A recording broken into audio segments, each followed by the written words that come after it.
Il y a d'abord un enjeu de politique intérieure. En partant le 15 août, en plein week-end du 15 août pour la frontière syrienne, eh bien, Laurent Fabius veut montrer sans doute que la diplomatie française n'est pas en vacances. Mais il y a au-delà de ça une mission à double objectif, humanitaire et politique. Humanitaire, bien sûr, puisqu'il s'agit d'aller inaugurer en fait demain matin cet hôpital militaire que François Hollande a voulu installer avant de partir à Brégançon pour essayer de venir en aide le mieux possible aux réfugiés syriens, aux blessés de la guerre civile.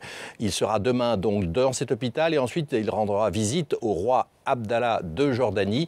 La Jordanie qui est un allié de la France dans la région, et la Jordanie qui, la première, a réclamé le départ du président Assad. Donc humanitaire et politique sont conjugués, mais c'est aussi une mission à caractère régional puisque le ministre français se rend non seulement en Jordanie mais également en Turquie et au Liban. Là aussi, il y a beaucoup de réfugiés. Au total, on parle de 350 000 réfugiés. Il s'agit de leur apporter le soutien de la France, mais aussi politiquement de faire pression sur le régime avec l'extension de l'ONU, avec la présence de cet hôpital militaire et aussi de construire cette alliance qui permettra peut-être à la fin du mois d'août, au cours du Conseil de sécurité de l'ONU, auquel participeront tous les ministres des Affaires étrangères, russes, chinois, américains, britanniques, français, pour essayer de trouver une résolution, alors qu'il y a déjà eu un triple veto russe et chinois qui empêche véritablement toute action militaire de force contre le régime d'Assad.